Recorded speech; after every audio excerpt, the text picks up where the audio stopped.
Olá pessoal, sejam muito bem-vindos a mais um vídeo aqui no nosso canal. Eu me chamo Alane Cunha, sou advogada especialista em propriedade industrial, especificamente em registros de marcas e patentes. E hoje eu vou trazer para vocês um assunto que uma seguidora me perguntou em relação a cair em um golpe de registro de marcas. O que fazer? Sim, pessoal, infelizmente, como já temos alguns vídeos aqui no nosso canal, já expliquei, já bati nessa tecla falando um pouco sobre isso, de que, infelizmente, como vamos fazer o pedido de registro no Instituto Nacional de Propriedade Industrial e há sempre uma publicação daquele pedido, claro, essa publicação tem ali a publicização dos dados de quem pede, às vezes o e-mail, endereço, enfim, dependendo aí de onde você pede. Então, esses dados, eles ficam disponíveis para qualquer pessoa. E o que acontece? As pessoas, infelizmente, se aproveitam e querem tirar proveito econômico dessa situação. Então, o que fazer se isso aconteceu com você, se você foi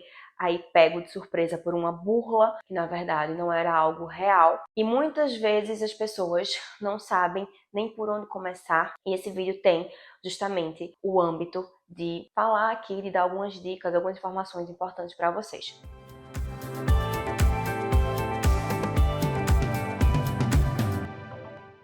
Eu trabalho especificamente com registro de marcas, tanto aqui em Portugal quanto na União Europeia. Também trabalho com registro de marcas no Brasil. E pessoal, infelizmente, golpes acontecem em qualquer lugar. Não importa se é no Brasil, não importa se é em Portugal. Então, as informações que eu vou passar aqui nesse vídeo, ela vai servir tanto para quem, por exemplo, tem um pedido de registro de marcas no Brasil ou aqui dentro da União Europeia, certo? Então, cabe aí nesses âmbitos. Sem mais delongas, vamos começar mesmo a centrar no tema do vídeo. Então, o que é que acontece? Primeiro, só para explicar para vocês. Normalmente, a gente faz um pedido no Instituto Nacional de Propriedade Industrial, por exemplo, aqui em Portugal ou no Brasil, e sai lá, depois de um certo tempo, os dados, as informações daquele pedido. Por quê? Porque se houver algum terceiro queira se opor àquele pedido, ele pode fazer. Só que os dados das pessoas estão ali. E acontece muito, pessoal, de muitas empresas e pessoas, enfim, a se aproveitarem disso. Saber que aquela pessoa tem um pedido de registro de marca, se passa por uma empresa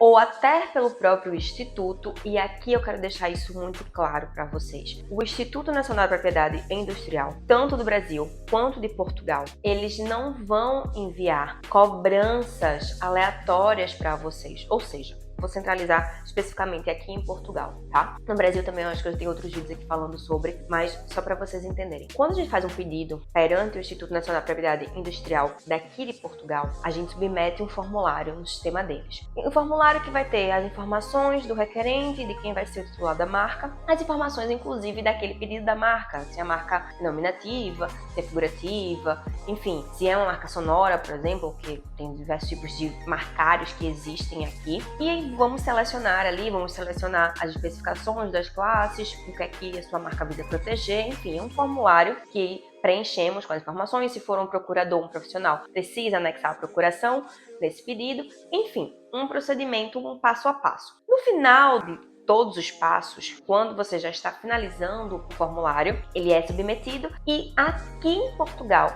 é gerado o que a gente chama de entidade e referência para pagamento via multibanco. Então, o próprio sistema do Instituto Nacional de Propriedade Industrial, ele vai gerar essa informação de entidade e referência com o valor da taxa final que você vai pagar e o próprio requerente ou procurador vai fazer esse pagamento.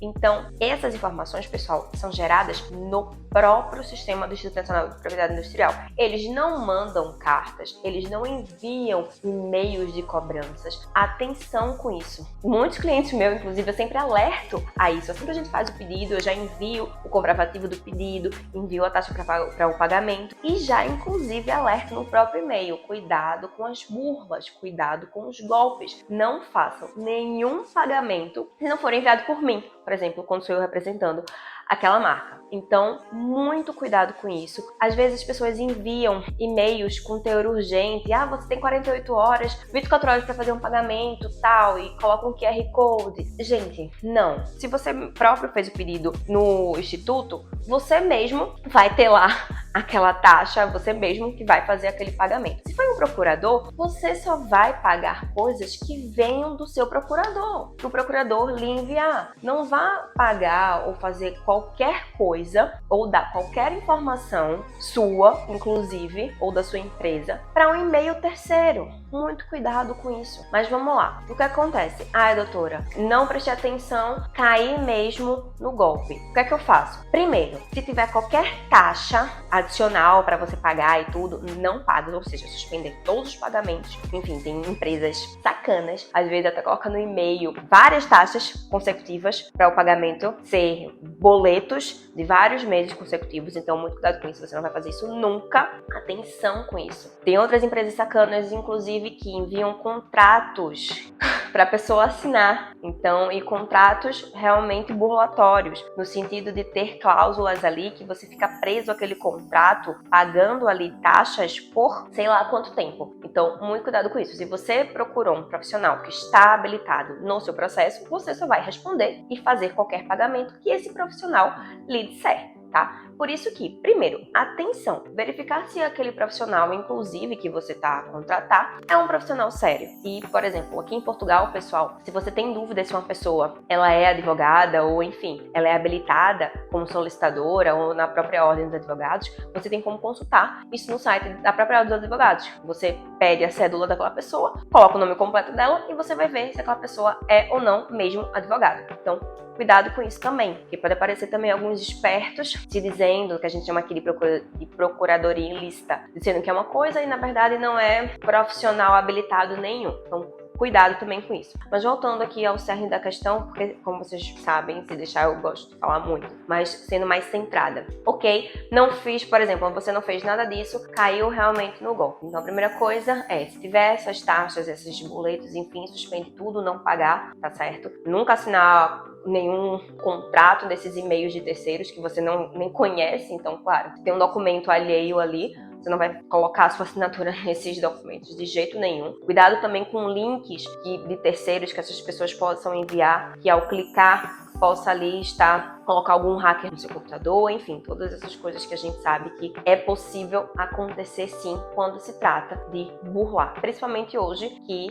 a nossa principal fonte de informação são os dados pessoais de todos nós aí que, enfim, já estão em tantas redes, não é mesmo? Mas, enfim, outra coisa que você vai fazer em relação agora a ações mesmo legais. Primeiro, faz um boletim de ocorrência sobre essa burla ou esse golpe que você sofreu. Segundo, fala com o próprio instituto, o Instituto Nacional da Propriedade Industrial, ele já é ciente dessas burlas e ele pode lhe dar um direcionamento do que fazer, do que você pode fazer ou não, de onde denunciar, por exemplo, mas denunciem essas empresas, essas pessoas, porque já existe inclusive ações legais nos tribunais para determinadas empresas, que realmente, isso aqui mais especificamente no Brasil, que estavam aí burlando uma grande quantidade de pessoas, se passando, enfim, não vou citar nomes aqui, porque eu não quero trazer essa publicidade gratuita para o mal, mas sim há processos já inclusive do próprio Instituto Nacional da Propriedade Industrial contra essas empresas golpistas. É uma forma também de tentar aí amenizar ou prevenir. Outra coisa é espalhar a informação, ou seja, se você recebe um e-mail de empresa dessa golpista, espalhe a informação, ou seja, divulga para que outras pessoas não possam cair nesse mesmo golpe. Outra situação, entrar em contato com um profissional habilitado que lhe auxilie a melhor forma de ação, por exemplo, judicial, para você adentrar com um processo contra aquela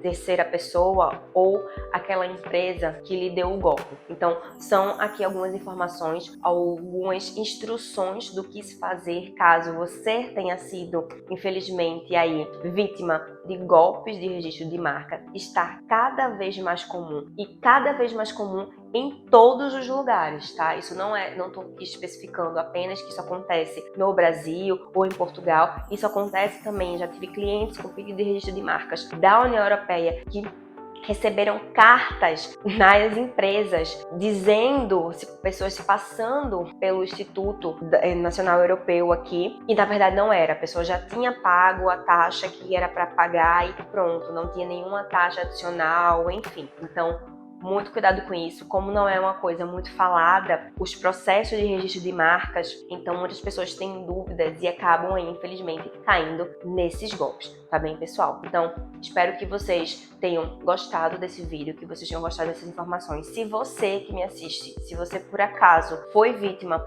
de algum golpe de registro de marca, vocês podem entrar em contato conosco. O nosso link está aqui na descrição. No Brasil também temos muitas parcerias com outros escritórios que fazem também essas ações, justamente para tentar aí amenizar esse prejuízo para vocês, tá bem? Então, espero que vocês tenham gostado e até a próxima!